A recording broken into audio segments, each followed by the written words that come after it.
could I twist your arm for another song, sir? Would you like one? Yes, okay. Yes, please. Here's another one from another ELP album. This is called From the Beginning.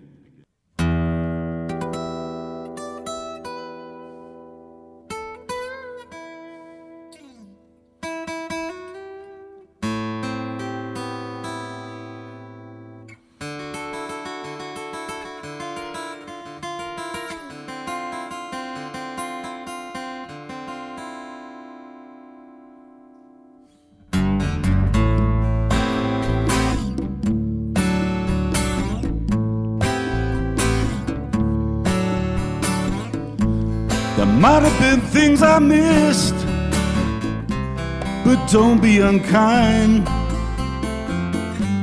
It don't mean I'm blind. Perhaps there's a thing or two I think of lying in bed I shouldn't have said, but there it is.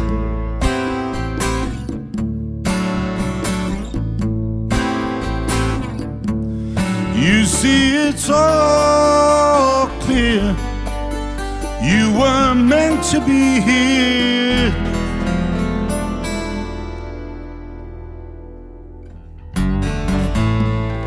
From the beginning, yeah.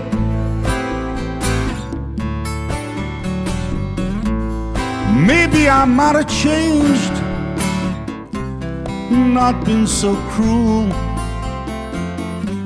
not being such a fool.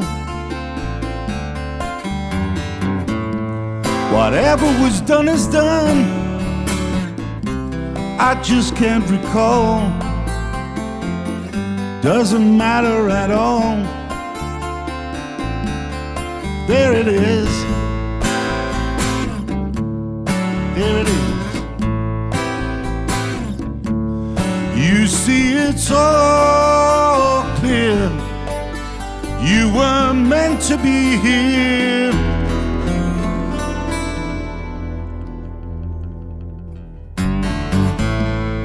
From the beginning, yeah.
Greg Lake live in Thank the you very studio. much. Gorgeous. just gorgeous, my friend. Thank you so much. Thank you. You know, you talk about influences and things that change. I'm also, in addition to being an ELP freak, I'm also a Beatle geek. I do the Beatles me show. too. So are you? Too. Yes. Tell me your first thoughts hearing the Beatles, what they meant to you. Oh, I love the early records, because they're so just so fresh and effervescent, Yeah. But they were, I saw the Beatles perform a couple of times, and there are a few artists in the world that I've seen that I would say they transcend being great. They become spiritual, Mm-hmm. Their power is such, it almost knocks you down. And the Beatles had that power. Yeah. It's hard to describe what it was, but you'll hear the term, for anyone who was too young, you'll hear the term Beatlemania. And it sounds like a stupid bunch of teenagers, shrieking and just behaving, fawning over about. But in truth, what they were is they were pushed beyond the limits of endurance. They couldn't stand the intensity. And funnily enough, I came to New York, when was it, last year, to Ringo's birthday.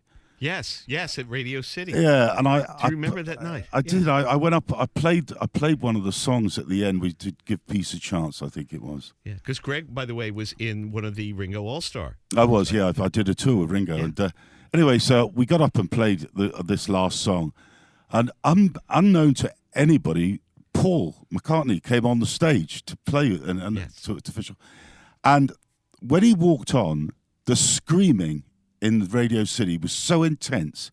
And you can imagine it being an ELP. I've played to audiences of 300,000, Right. and I understand what that reaction is, but it almost frightened me.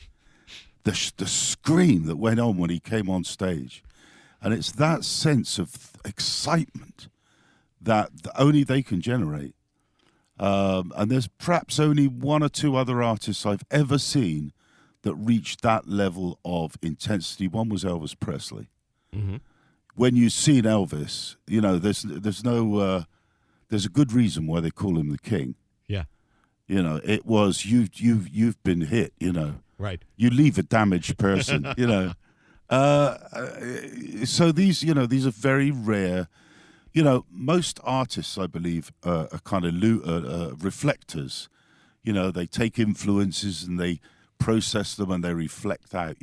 Now and again, you find an artist that's truly luminous.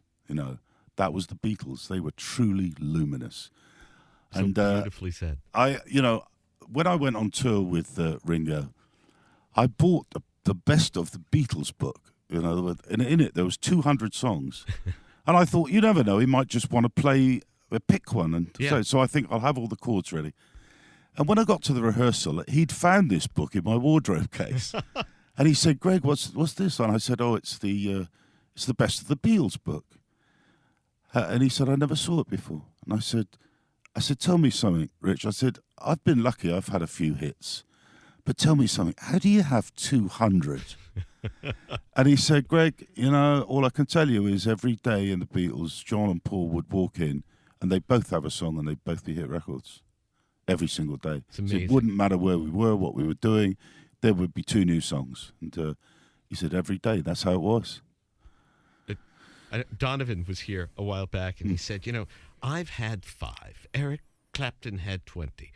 What did these guys do in a previous life to get hundreds, to have an open fire hydrant to the muse? Just truly unbelievable. And that's what I say. It kind of transcends good or great. There's the Beatles, and then there's a long drop before you get to anyone else. And, every musician who I love and respect has come through here and said pretty much the same thing, that anybody of our era who says they weren't influenced by them is lying or I'm afraid so. Naive. And it's true, as even Ozzy Osbourne, who said, listen, we're Northerners, you work at the mill or you're in a pub.